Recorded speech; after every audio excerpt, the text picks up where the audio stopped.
This episode of Life After Injury has been brought to you by Fornos Law Firm, devoted to optimizing your legal results. Welcome to Push Rim Life After Injury podcast. This is episode 11. I'm Ray Pizarro. I'm Boris Del Cid. I'm Richard Bell. We'd like to welcome everyone once again for being part of the show and hanging out with us to another episode here with us at Push Rim Life After Injury podcast. So we're going to, we have a very special guest on the show today that I'd like to introduce to you. Very active young lady, not only a mom, athlete, but I'll let her share her story and with us. So Wendy Pasinski, welcome to the show, Wendy. Thank you. Thanks for having me, guys. Anytime, Wendy. So, Wendy, you want to start off and just letting our viewers know a little bit about yourself and, maybe before you got hurt and short thereafter your injury? Yeah. Cool. So, before I was injured, I was a student athlete in college. I was living up in Oregon, and I was playing basketball for a junior college on the women's team. In 1993, went up snow skiing with a work group and was jumping. Probably shouldn't have been. I was always concerned about knee injuries with basketball. Right. But as you know. Yes. I played too, so in high school. Yeah, so knees were always a concern, and so I didn't ski very much, just recreationally. But I was jumping and hit too big of a jump, going too fast on too fast to skis. I just had my skis waxed, so everything was kind of pointing that direction. Yeah. I went up about 20 feet and out about, probably 10 feet, 20 feet in the air. It just flew me straight up in the air. And I came down, landed on another mogul, rolled another 30 feet down the hill. Fortunate, didn't have a head injury because it was bad. It was just like somersaults and a yard sale all the way up the mountain with my gear. Or who was around you? I was with a group of about 20 people, but the people who were immediately with me were like 3 other folks who were better skiers than me. I shouldn't have been taking the jump first, but it was like the second run of the day. I felt really good. So anyway, injured, stayed alert the whole time. Never had, didn't pass out or anything. Didn't lose consciousness. So they skied down to me and I said, "Do not touch me. Something's really wrong. I can't feel my legs." And so they just had me lay there, went down and got ski patrol. They came up and took me down to the clinic and started, doing all the necessary stuff and cutting my gear off and getting Takes you to that backboard. Right. Oh man. And I was laying in the ice. It wasn't painful at first. Yeah. But then once they put me on the backboard, immediately I could feel. And it turns out I had crushed T12 L1 and my back was completely dislocated, in that spot. Wow. So then a helicopter ride to the hospital and from there on, you guys know how it goes. You stay there for months. Yeah. How long was your stay? Wasn't terribly long, actually, compared to some other folks, but it was about 2 months total. Wow. I was in the big house. I used to call the main hospital the big house. The big house. I was in the big house for a couple of weeks at least. Don't say that around here. The big house. Richard, you been to the big house? Oh. No, I haven't. You just look like it. So. So how was therapy for you while you were in the hospital? Did you get most out of it, or do you think you should have stayed a little longer? Well, because I was an athlete, the first stuff that I always did was the physical thing. So the physical therapy for me was the stuff I just focused on right away. Right. Like my goal was to sit up in bed and then to get dressed and just move one step at a time that way. That stuff seemed like the easiest. But when it came to, they do the whole well-rounded care management, when it came down to the sitting with the psychiatrist. Oh, man. Yeah. I didn't hardly do any of that. I sat there and I was like, "What do you want to talk about?" And she was like, "Well, let's talk about your feelings." And I said, "Well, I feel terrible. What do you?" It sucks, man. Yeah. My psychologist. Yeah, that was a very quick visit. Yeah. It's always the most resistance I found. I would sit there and I'd be like, "When's lunch?" That was hungry. So yeah, stayed in the hospital for a couple of months. It was very beneficial, of course. Up in Oregon where I was injured, the hospital and the rehabilitation center was great. I still, remember some fond memories of the nurses and the therapists, and they'll always be close because of how they helped me, during that change in my life. And they kind of go through it with you, right? In a way. Yeah. How long was your therapy for?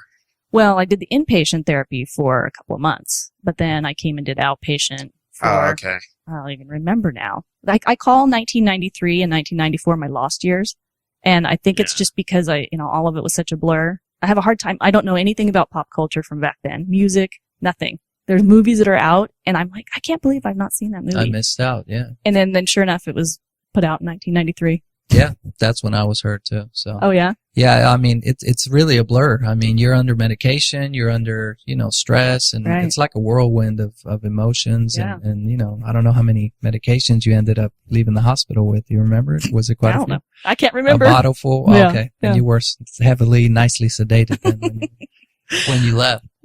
I left with a body brace and a smile. Good Lord. So how long did it take the body brace to come off after you left the hospital? Well, I had the rods put in my back from probably T8 down to L2. Okay. So I was in the body cast for, it seemed like it was another 6 months to a year Wow. after the initial surgeries. And how was pain? Oh, and I had actually had 2 surgeries while I was there. When I first got hurt, like 6 days after injury, they did the surgery where they put the rods in. And then a month later, they went in and saw that there was still blockage on my spinal cord. And I said, well, get back in there and get the bones off of it. And they go, it's probably a 4% chance that you would have any kind of return of function if we did that anyway. What do you think? And I said, well, it's 4%. Yeah, 4% is What would better you- than yeah. nothing, right? Yeah. So they went back in and had to go in through my side and remove a rib and take out remove the rib and replace my backbone with a little strut from my rib. So I had a lot more, incision issues, and it was a little bit more downtime with that second surgery. Wow. So They made you a reverse Eve. I know. That's So yeah, quite a bit. yeah. Yeah. So how was pain? I mean, after you got, did you notice it, or was it severe? Or? I remember, of course, I just remember laying in bed all the time. It felt like just turn, lay in bed, turn, lay in bed, turn. It was constant. But, it's been 20 years, and it seems like it's been forever ago. There's been so much other pain since then, just daily living pain. Yes. That the back surgery is just, it's been so long. Now, Wendy, I'm shifting a little bit of gears here. Once you got out of the hospital, how soon thereafter did you restart your career? Well, I was just in college when I got hurt, so Okay. I went back to Mhm. school 6 months after. Okay. And went back to my classes, rolling around still with my, body cast on. I was Mhm. still in the back brace, and and I think that was probably good for me. I meet people who go back to sports right away. Right. I didn't do that. I was having lots of issues with missing my sports standing up, so I just went back to the studies and pushed forward with that. So I was a sophomore in college when I got hurt and I was in a marketing and advertising degree, business degree. But I started in my junior year working as an intern at a TV station. Mhm. I got marketing credit for writing newscasts. So, that turned into an actual career for me Nice. at the Perfect. beginning. So it was good. So you started your career in newscasting Mhm. as a para. Oh yeah. Yeah. Okay. Yeah. And in fact, it was one of the things as an intern, it was, new chartered territory for the TV station. They hadn't had anyone in a wheelchair working there.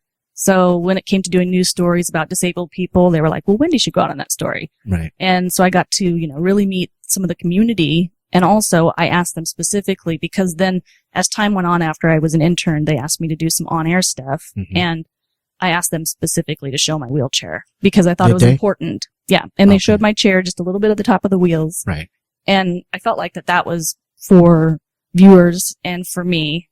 It was good, just to show that you can move on with after having a disability and get into the field you want to work in. That's great. How long were you in that field?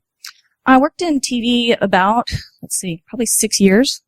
I started out as an intern and in the mailroom. It's so cliche because I Right. worked in the mailroom and worked Right. my way up. But the news director one day said to me, he said, okay, what I want you to do is, he goes, we need a traffic reporter and we want to have a face that goes with it. Mhm. We want to put you in the studio. So I want you to start practicing traffic reports. Do it in front of the mirror, do it when you're driving in your car, Mhm. sit, in your house by yourself and just practice traffic reports and listen to them as much as you can on the radio. And here's a couple of, like LA TV stations, watch these tapes, that Mhm. kind of thing. Take notes. Take notes. Yeah. So I did that. And then, 6 years. yeah.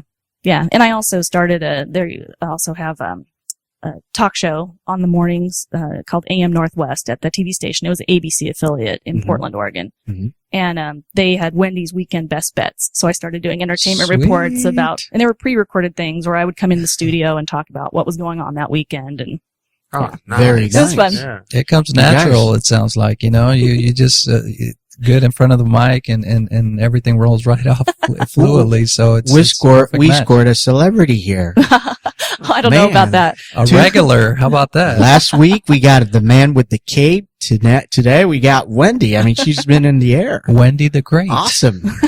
Now, Wendy, I hear also that after that you worked in the medical field. Mm-hmm. Tell us a little bit about it. Well, after I worked in the TV station, my next step with the TV job from traffic and entertainment reporter was to become a main anchor. Mhm. And in that business, you go to smaller markets because Right. Portland was at that time, number 23 largest in the nation. Mhm. And to start there is pretty unusual. So Mhm. if I wanted to move up in the biz, I needed to go to a smaller market like Right. Vegas or Tucson or something like that and get a main anchor job. San Pedro. San Pedro, right? So, and at that time, it was, just 6 years into my injury, and I was having urinary tract infections, and I was having kidney infections, and it was Yeah. just a lot of physical stuff, and I was quite honestly afraid to leave my doctors. So I decided to stop working in TV and take a job in public relations so I could stay living in Portland. Mhm. And I worked for a short time for an agency doing PR for Microsoft Mhm. and another tech company, and then I left there and went and did the healthcare PR. So I was the PR director for a company back then called WellMed. And then as I worked there, we sold our company to WebMD. And you guys are familiar with WebMD. Yes, Yeah. yes. Humongous. So Very, very. they moved the PR department. They just closed my office because all of it was in New York and where they were headquartered. Mhm. So, and then I got laid off and didn't work again. Oh, no. Then segueing into that, then came marriage, motherhood. Tell us a Yeah. little bit about that. Well, I met my husband at the TV station. He was, it's so romantic. He was a camera operator on the Where's morning it? show. Where's the tissue, bro? I know.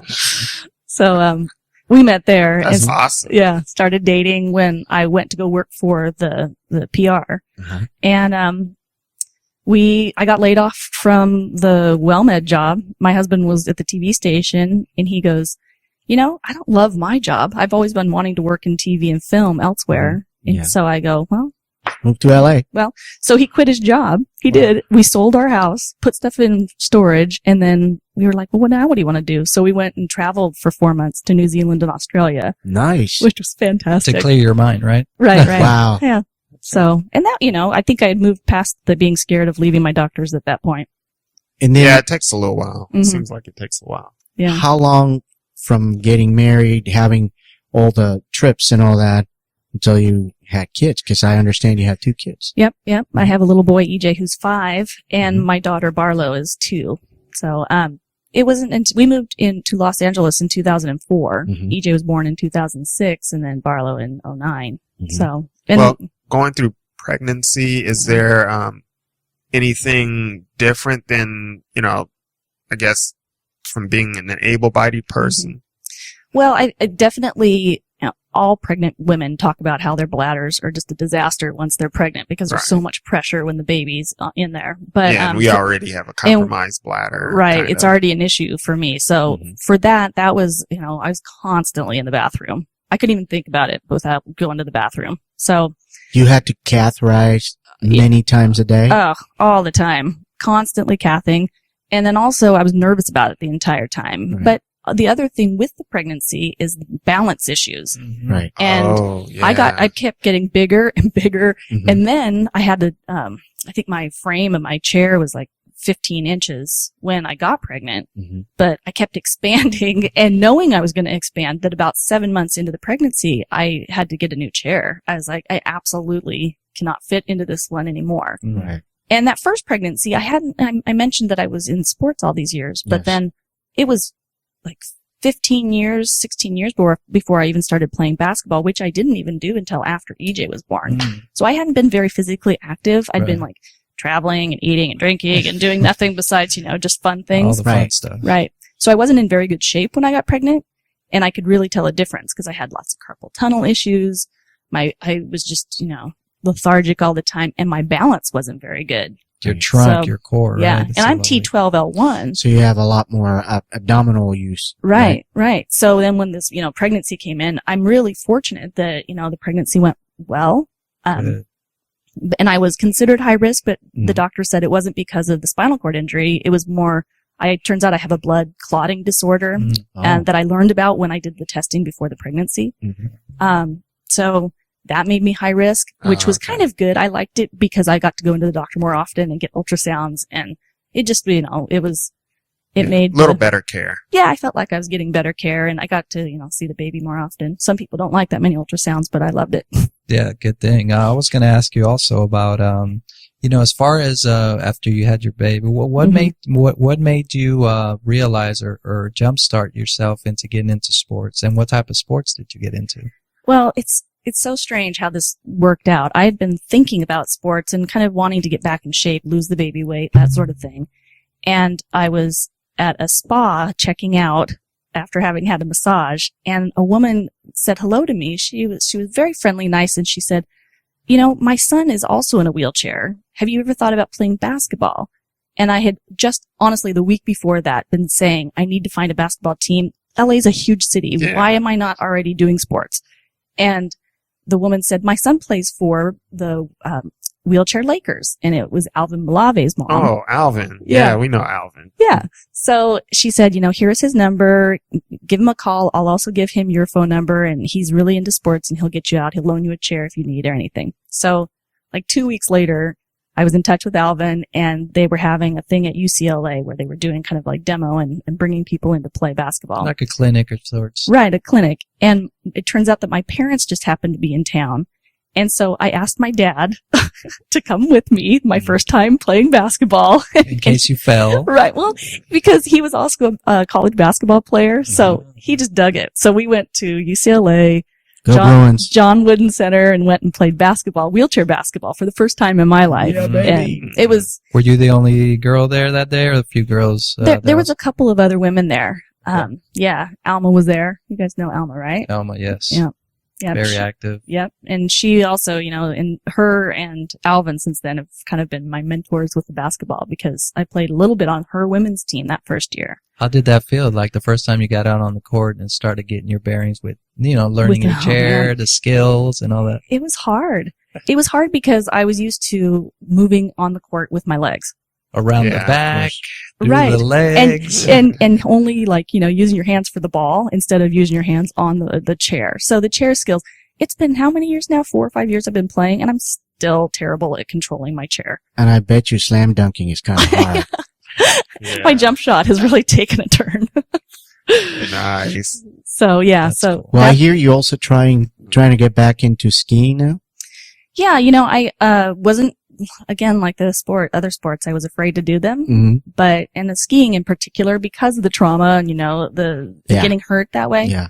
But, here's for social networking. Facebook, Sports and Spokes magazine had posted a thing that said, hey, you guys, if you guys are interested in doing any kind of skiing, check this out. There's a, adaptive place out in Durango, Colorado who are giving scholarships. We know this guy. Yeah. Brian, right? Yeah.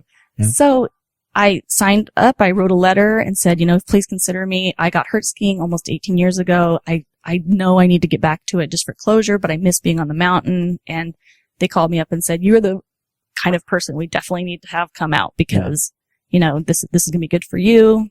Just don't do any jumps, please. I know. Did you stay at someone's home? Mm-hmm. I felt Okay. like I was in high school again because it was a homestay. I stayed with this really nice family. It's And like you're out camping or something. well, no, they had like the fanciest house in the world Did with they an have- elevator in their home. Did they have a roll-in shower? Oh yeah. Did they? They had a roll-in Oh. shower. Cool. I apply and they say, sure, come in, but you got to stay at the home. And I'm going, I don't know. They're going to have Yeah, a roll-in shower. Boris loves his 3-hour showers. Hey, A man's Why got to not? relax. He needs that's his. right. It's for beauty too. Absolutely. It's a beauty regimen. And I need all the time for that. Yeah, I think you need more. That's right. Good thing they don't make them for you, dude. You be there all day. I'm just kidding. I Well- love Richard. Wendy, My I wanted brother. to also curious about your self-esteem. I know, different people go through self-esteem issues and perspective on how other people view them in a chair. How Mhm. did that affect you, if it did any? I mean, you're a cute-looking gal, so I'm sure it wasn't too hard for you to get Why, over. thank you. Yeah, you don't lack confidence. That's a good thing. Yeah. But, some Well- people are out there that, get hurt and all of a sudden they're... Well, the first thing that I experienced is I felt like everyone was constantly staring at me. They still do. It bugged me. I was like, why are they looking at me? I'm Mhm. trying to just live my life and they're staring. And I was really sensitive to it. Mhm. I was at a shoe store one time and the woman was trying to fit me for a shoe and she goes, how do those feel? And I said, well, I can't feel them because I don't walk. And she goes, well, these are very comfortable to walk in. And I said, Oh, seriously. Well, thank you. And that kind of stuff used to just make me insane. I would get so mad. Check out our pet peeve episode. Okay, good. I will. I might add to it. I'll give you Yes. a list. Oh yeah, please add. But, at first that sort of stuff really bothered me and it affected my self-esteem. I felt like, this just blows. I don't want to do this anymore. And then as time goes on, I started just kind of ignoring it and realizing that if I focused on what I wanted to do instead of what I thought they were thinking, then I just think those kind of statements are so hilarious. I just crack up. So, like at the grocery line, the woman says, "Oh, why are you in that wheelchair?" I said, "I'm lazy." yeah.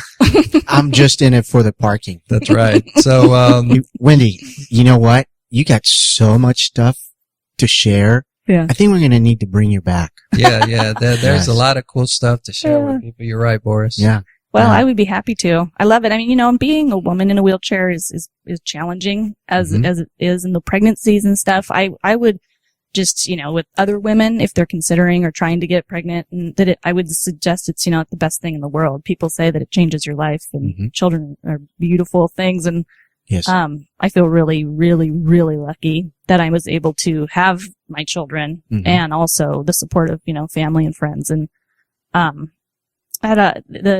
it's definitely challenging picking stuff up, balance, kids, Right. not being able to climb up the stairs if a kid runs up the stairs. You got to lasso them down. Yeah. Yeah. And you have to learn to communicate, how when you're in a wheelchair, you learn to communicate with words instead of physical, actions. Same thing with kids. Like they have to be able to listen and come Mhm. back so they don't run into the street. So wait a minute. You have a 2-story home. No. Oh, No. I thought you said they run upstairs. Oh, well, if they ran upstairs, Yeah. like, in a Okay. park or Okay. in a Alright. cathedral. Can't Okay. grab them down. That's right.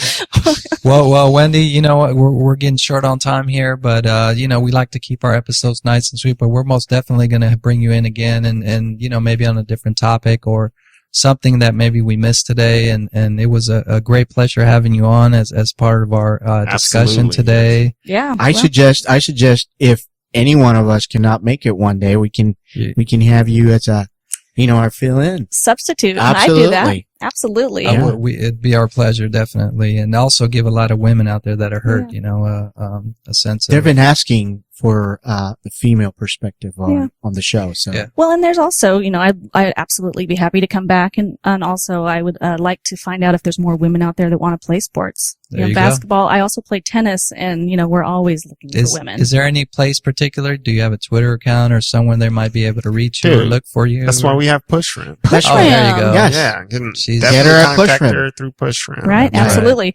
I need to get more organized and put a picture up. Yeah. Just how do Yeah. we spell So we know who you are. Pasinski? P as in Paul, Mhm. A, S as in Sam, INSKI. First There it name Wendy. So if you are in That's Push it. Rim, there you go. Yeah, Yeah. and Look her up. send her a friend invite. friend Yeah. invite. Friendly and invite. ask Good. her- feel You free can to get- ask them questions. So, Yeah. so in closing, Rich, you want to let people know where they could find us online? Absolutely. On YouTube, you can find us on Club Push Rim. Club Push Rim, one word. Type it in and we'll pop up. And for social media, catch us at pushrim.com.